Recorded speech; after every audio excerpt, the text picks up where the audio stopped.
예, 오늘의 모닝 브리핑 시작하겠습니다. 미국 대법원에서 트럼프 관세는 위법일 수 있다 이런 취지의 질문들을 많이 했거든요. 그래서 이 부분이 시장에서는 좀 어필이 됐고 경제 지표가 잘 나왔습니다. 그러니까 미국의 경제가 양호하다라는 점, 이거는 이제 투자자들에게는 오늘은 이제 좀 다행스럽게 어필이 된 것 같고요. 우리 증시는 어제 외국인들이 엄청나게 많이 매도했잖아요. 그러니까 이틀 동안 5조 원 팔았는데 이 매도가 진정이 되는지 여부, 그리고 특히 삼성전자, SK하이닉스 제약주 최근에 이제 주도주였거나 아니면 최근에 이제 반짝 올라갔던 종목들 있잖아요. 그러니까 이런 종목군들 중에서 어느 쪽으로 매수가 유입되는지 좀 살펴봐야겠습니다. 우선 미증시는 뭐 3대 지수 그리고 러셀 2000 지수 다 올라가는 그런 모습을 보였고, 한국 관련 지표는 급등을 했습니다. 야간 선물이 2.7%나 올라갔거든요. 그러니까 아무래도 관세에 대한 어떤 부담이 덜어지다 보니까 이제 한국 관련 지표들이 많이 올라갔고, 미국 증시도 전반적으로 업종이 대부분 상승. 마감 한 20분 전까지는 11개 업종 중에서 10개가 올랐었는데 그나마 이제 막판에 좀 밀려서 8개 업종이 올랐습니다만 어쨌든 전체적으로 상승 종목 수가 많았습니다. 이슈를 보면 우선 이제 그 대법원 심리 이슈가 좀 있었어요. 그러니까 대법원 심리 문제가 좀 있었는데 그 정부에서 문제 삼고 있었던 거, 이제 무역 적자는 비상사태거리다 이렇게 이야기를 했잖아요. 근데 구조적 문제까지는 아닌 것 같아. 그러니까 이런 이야기를 했고, 또 관세가 세금이 아니라고? 아니야, 정확하게 세금이야. 왜냐하면 이제 세금인지 여부에 따라서 권한이 대통령에 있냐 의회에 있냐 이게 이제 바뀌게 되거든요. 근데 대법원 질문한 판사들은 이건 세금이다, 아예 단정적으로 이렇게 이야기를 해버렸고, 그리고 어떤 대통령도 이 비상사태랍시고 관세 부과한 적이 없다, 이게 도대체 어떻게 된 거냐, 그리고 왜 모든 나라가 안보 위협 때문에 관세를 내야 되냐. 뭐 일부 나라에 대해서는 그게 타당하다라고 생각할 수도 있겠지만 왜 모든 나라에 동시에 관세를 적용해야 되는지 잘 모르겠다. 그리고 만약에 정부 측 주장대로면 의회에서 어떤 이거 잘못된 거야 이렇게 이야기를 해도 대통령이 이제 거부권을 행사해서 그걸 무력화시키는 그런 게 되는 거잖아요. 그래서 이렇게 되면 뭐 이게 대통령 권한이 완전히 초월하는, 의회를 초월한 헌법적 한계를 넘겨 버리는 거 아니냐. 그러니까 이런 질문을 했습니다. 물론 이제 정부 쪽에 유리한 질문을 한 판사도 일부 있었어요. 근데 다수의 판사들은 이게 아닌 것 같은데 이런 질문을 했고, 이렇다 보니까 지금 폴리마켓에서는 이게 위법, 그러니까 합법적인 판결이 나올 확률, 그러니까 트럼프에게 유리한 결과가 나올 확률은 낮다, 이렇게 되면서 이제 30% 이하까지 떨어지는 그런 결과가 나오게 됐습니다. 뭐 그 외 이슈들을 좀 살펴보면 우선 이제 미국의 경제 지표가 양호하게 나온 점, 경제에 대한 어떤 걱정 이제 안도감으로 바뀌게 됐고요. 그리고 그 AMD 오늘 실적 발표했는데 개장 전에는 하락했잖아요. 뭐 데이터 센터 성장률이 좀 둔화가 됐다라는 등, 뭐 비싸다, 과열이다, 뭐 고평가다 이런 논란이 있었는데 어제도 오늘 플러스로 돌아섰거든요. 그러니까 실적 발표하고 나서 계속 호실적에도 주가가 빠진다고, 이건 좀 걱정이 되는 사안이었잖아요. 근데 그런 건 아닌 것 같다라고 또 안도감을 주는 그런 상황이 만들어졌고, 다만 이제 중국에서 그러니까 중국 정부의 보조금을 받는 데이터 센터, 이제 보조금 받고서, 근데 뭐 중국에서 보조금 안 받는 데이터 센터가 몇 개나 되겠어요. 근데 이제 어쨌든 보조금을 받는 데이터 센터에는 중국산 칩만 사용해야 된다, 이렇게 또 공개를 했거든요. 그러다 보니까 이게 이제 혹시 뭐 엔비디아는 여기에 공급 안 되는 거 아닌가, 뭐 이런 우려가 약간 작용이 되면서 엔비디아는 장중에 플러스로 살짝 갔다가 이제 종가로는 결국에는 이 뉴스가 발목을 잡는 이제 그런 결과가 나오게 됐습니다. 그리고 어제 같은 경우 그 반도체주가 전 세계에서 다 빠졌잖아요. 그러니까 미국 플러스 아시아 반도체주의 시가총액이 하루에 5천억 달러가 줄었대요. 예, 그러면서 이제 시장에서 의견은 갈린다. 비싸다. 반도체 지수 자체, 반도체 주식들이 평균적으로 비싸다, 이런 주장이 있고, 반면에 워낙 단계에 많이 빠져서 주가가 저렴해졌기 때문에 이제 매수 기회로 봐야 된다, 이런 어떤 주장이 갈렸거든요. 근데 오늘 같은 경우는 이제 싸졌는데 그러면 매수해야 될 것 같은데, 이런 쪽으로 이제 주가가 좀 반응을 했던 것 같습니다. 그리고 오늘 경제지표 잘 나온 점도 시장에서는 이제 한숨 돌렸다, 이런 평가가 나오는데, ADP 민간고용, 그러니까 ADP 민간고용이라는 건, ADP가 무슨 회사냐면은 직원들의 급여를 얼마 줬습니다 라고 입력하는 그런 프로그램을 만드는 회사예요. 그러니까 그런 회사니까 우리 프로그램 쓰는 회사가 이런 식으로 사람들한테 급여를 줬다, 그러니까 지난달보다 급여 준 사람이 늘었네, 뭐 이런 데이터를 알 수 있게 됐잖아요. 그래서 여기서 고용지표를 발표하는데 어쨌든 지난달에 감소했는데 이번 달에는 42,000명 증가로, 그러니까 고용이 바닥을 쳤구나, 이게 금리를 안 내릴지도 몰라 이런 부담을 시장에서는 평가할 수도 있겠지만 지금은 경제가 좋은 게 조금 더 시장에서는 평가를 받는 상황이었거든요. 그래서 어쨌든 경제 지표가 양호하게 나오고 또 이제 ISM 서비스업 지수 이것도 예상치보다 잘 나왔습니다. 이거 50.7 정도 예상했는데 52.4가 나왔거든요. 그러니까 서비스업에 종사하는 담당자들한테 물어보는 거예요. 지난달보다 좋아졌어요? 그러니까 이게 이제 뭐 절대적인 수치, 뭐 오늘 얼마 벌었어요? 이건 물어보는 게 아니라 지난달보다 좋아졌어요? 뭐 이런 식으로 질문하는 거거든요. 근데 네, 좋아졌어요. 이런 답변이 늘은 거예요. 그래서 미국 경제가 나빠지는 쪽 방향에서 살짝 틀었구나. 그러니까 바닥은 쳤구나. 그러니까 이런 안도감이 나오면서 또 이제 투자자들에게는 또 이제 매수를 유발하게 되는 그런 이유로 작동이 됐던 것 같습니다.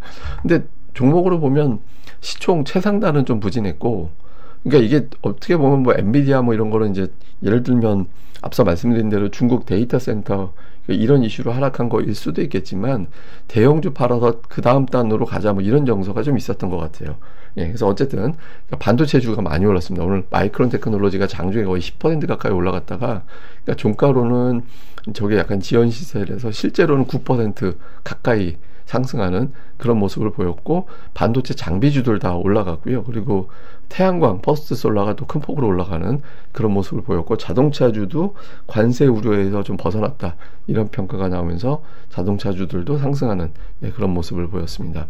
근데 이게 비싸긴 해요. 그러니까 미국 시장이 지난 이제 평균적으로 보면은 평균 수십 년 평균치 그 다음에 이제 절대적인 수치 자체가 그러니까 현재 얼마 주당 순이익 대비 몇 배에 거래가 되고 있느냐. 그러니까 예를 들어서 주당 순이익이 뭐 1달러다. 그런데 주가가 10달러다. 그러면 P가 10배가 되는 거거든요. 근데 보통 한 평균적으로 보면 한 16배? 그리고 최근 몇 년 동안 한 20배?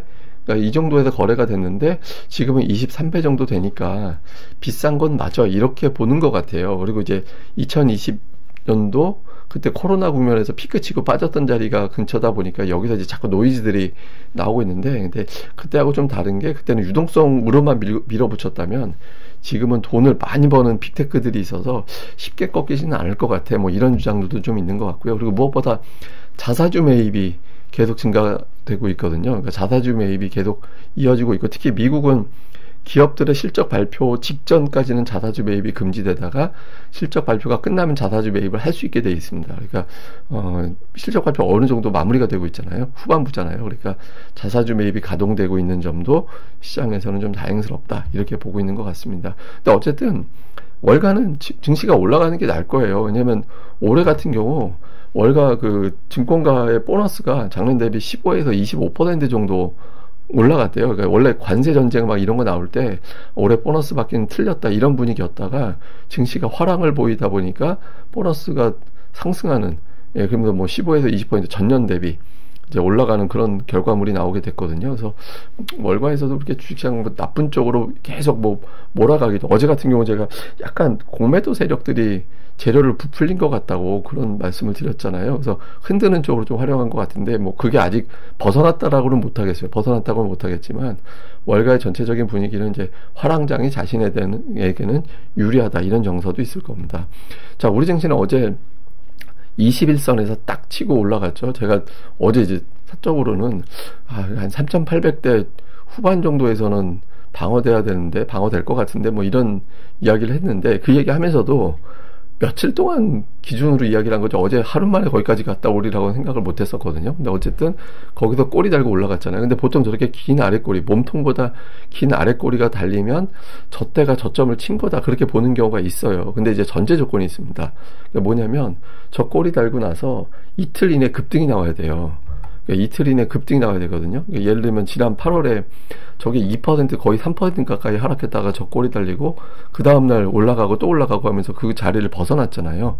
그러니까 예전에도 그런 사례들은 되게 많아요. 보면 이제 꼬리 달고 올라갔다가 이틀 이내 급반등이 나오면 그때 가서 이제 바닥을 친 걸로 보거든요. 그러니까 이게 뭐 저 꼬리 나왔다가 무조건 이제 시장이 바닥을 쳤다 이렇게 보는 게 아니라 저때 매수 들어온 게 단타가 섞여 있기 때문에 매도 물량이 만만치 않게 나오거든요. 그러니까 그 매도 물량을 이겨내면서 더 강하게 들어올릴 정도. 왜냐면 저점 대비 엄청나게 어제 종가를 올라서 끝난 거예요. 한편으로 보면. 근데 거기다 한 번 더 올린다라는 거는 이틀 전 저점을 생각해 보면 엄청나게 올린 거잖아. 이렇게 해석이 되거든요. 그래서 오늘 매수 되게 중요하고, 그 과정에서 하이닉스가 어떤 역할을 하느냐. 하이닉스가 어제 거의 급락을 했다가 뭐 사실상 낙폭을 상당 부분 많이 하면서 끝났잖아요. 근데 외국인들이 계속 매도하는 게 좀 고민이 되긴 하죠. 근데 제가 이제 외국인 매도 이후로 아마도 한국 비중이 높아져서 그 투자 수익을 많이, 한국 주식시장이 엄청나게 올라가다 보니까 시가총액 기준으로 거의 2배 올랐어요. 예, 그러니까 그 정도 올라갔기 때문에 한국 비중이 높아졌으니까 한국 비중을 덜어내는 과정에서 가장 크게 수익을 낸 하이닉스를 좀 덜어낸 것 같다, 이런 말씀을 드렸었잖아요. 근데 그동안에 이제 금융투자 말고는 이제 매수한 쪽이 없었는데, 이번 주 들어서 연기금이 매수로 붙이기 시작하고 있거든요. 그래서 외국인 매도만 조금 완화가 되지면 기관들이 어쨌든 매수 우위를 보이고 있는 상태라서 주가가 좀 잘 버틸 수 있게 되거든요. 그래서 오늘 장에서 외국인들 매도 규모가 뚝 떨어지는지, 아니면 뭐 이 상승을 이용해서 더 팔아야지, 이렇게 되면 오늘 반짝 올라가고 또 빠지게 되거든요. 그래서 오늘 수급 구도 되게 중요하고, 그리고 이제 외국인들이 전체적으로 보면 최근에 이제 매도 자체를 늘리긴 했어요. 어제 같은 경우는 전체 매도에서 차지하는 외국인들의 비중이 29%, 그러니까 전체 매도 금액에서 외국인들이 차지하는 비중이 29%라서 평소보다 매도가 많이 늘어난 것도 사실이거든요. 근데 매수가 좀처럼 안 늘어요. 그러니까 외국인들이 적극적으로 매수하고 할 때 매수 비중이 24%에서 25% 정도 왔다 갔다 하는데, 이번 주 들어서는 21%, 19.99%, 어제 같은 날도 23%밖에 안 되거든요. 그러니까 외국인들 파는 것도 걱정되지만 안 사는 것도 문제가 될 수 있거든요. 그래서 외국인들의 매수 비중이 24% 이상까지 올라가 줘야, 이제 관망하고 있던 매수세들이 다시 들어오기 시작했구나, 이렇게 될 수 있어서 매도도 중요하지만 매수를 시작하는 외국인들이, 재개하는 외국인들이 들어오는지, 그러니까 이 부분도 잘 봐야 될 것 같습니다. 그 다음에 이제 코스닥 어제 꼬리 길게 달았잖아요. 근데 코스닥 같은 경우는 제가 뭐 올해 들어서 몇 번 말씀드린 건데, 6월 이후에 지수가 한 5에서 7% 정도 빠지면 그때 저점 치고 다시 올라가더라. 근데 어제 그 한 방에 그 자리가 나왔어요. 예, 어제 한 방에 그 고점 대비 거의 7% 가까운 하락이 나오고, 그러고 나서 꼬리 달고 올라갔거든요. 그래서 이전 낙폭을 적용해 보면은 어제 저점이 이번 조정 사이클의 저점이 됐을 가능성이 있습니다. 근데 그렇게 되기 위해서 아까 코스피와 마찬가지로 이틀 이내에 큰 폭의 상승, 그런 것들이 좀 수반이 돼야 되는데, 워낙 최근에 시장이 불규칙하게 움직여서 저 꼬리가 반드시 그거를 보장한다, 이렇게 될 수는 없잖아요. 그래서 오늘 장에서의 수급과 주도주의 구도를 좀 잘 봐야 될 것 같습니다. 뭐 어쨌든 외국인들이 제일 중요합니다. 뭐 차트가 어쨌든, 뭐 주도주가 어쨌든 다 필요 없고, 지금 이제 외국인들이 저렇게 매도를 계속하게 되면 시장에서는 이번 반등을 이용해서 팔아야지, 이렇게 생각할 수 있거든요. 또 외국인들의 움직임, 그리고 그 가운데 대장주, 시장은 대장주가 무너지면 사이클이 끝났다고 생각해요. 적지 않은 투자자들이. 그렇기 때문에 대장주가 살아나주는지가 되게 중요하고, 그리고 이제 어제 저점이 바닥으로 작동하는지, 이거는 이틀 안에 급등, 그리고 이제 하이tul 치웠다가 또 급등, 그러니까 단계별로 2단계 급반등이 나와야 되는데, 일단 당장 급한 건 이틀 안에 급등이 나와야 되는데, 오늘 일단 미증시 상황이 괜찮게 넘어온 상태잖아요. 근데 이게 이제 여기다 대고 팔아야지, 이런 것들이 가동이 안 돼야 됩니다. 그래서 종가 기준이 상당히 중요할 것 같고, 또 코스닥에서 반등 시도할 때 첫 번째로 와하고 밀어붙이는 업종이 뭐가 되느냐, 그게 이제 그동안에 이제 줍줍 흔히 얘기하는, 그러니까 매집이 됐을 가능성이 높은 업종이 되잖아요. 그래서 오후장까지 잘 버텨내는 종목군들이 뭐가 되는지도 잘 봐야 될 것 같습니다. 근데 이게 최근에 기술주 논란이 있잖아요. 근데 수익성 측면에서 보면 기술주 수익성이 가장 강해요. 예, 최근에 뭐 이제 85년 이후부터 쭉 장기적으로 보면 기술주의 어떤 실적 증가율, 뭐 그런 것들이 다른 업종을 압도하거든요. 그러니까 저걸 너무 버블로 몰아가기보다는, 그럼 이거 팔고 뭘로 가겠어요? 그러니까 이제 시장에서는 이제 기술주는 오히려 상승, 그 다음에 가격 부담될 때 물량 덜어내서 가격 조정, 그 다음에 다시 상승, 이런 구도가 나오기가 쉬워서 기술주 이제 버블을 지금부터 걱정은 해야죠. 걱정은 해야 되는데, 지금이 딱 버블이다, 이렇게 하기에는 아직까지 주변 지표들이 그렇게 위험한 것 같지는 않다, 뭐 이렇게 주장하는 그런 분석들도 많이 아직은 나오고 있는 것 같습니다. 예, 그럼 또 오늘 하루 또 잘 보내시고요. 저는 또 다음에 뵙겠습니다. 이 방송 구독하기와 좋아요, 꼭 부탁드립니다. 감사합니다.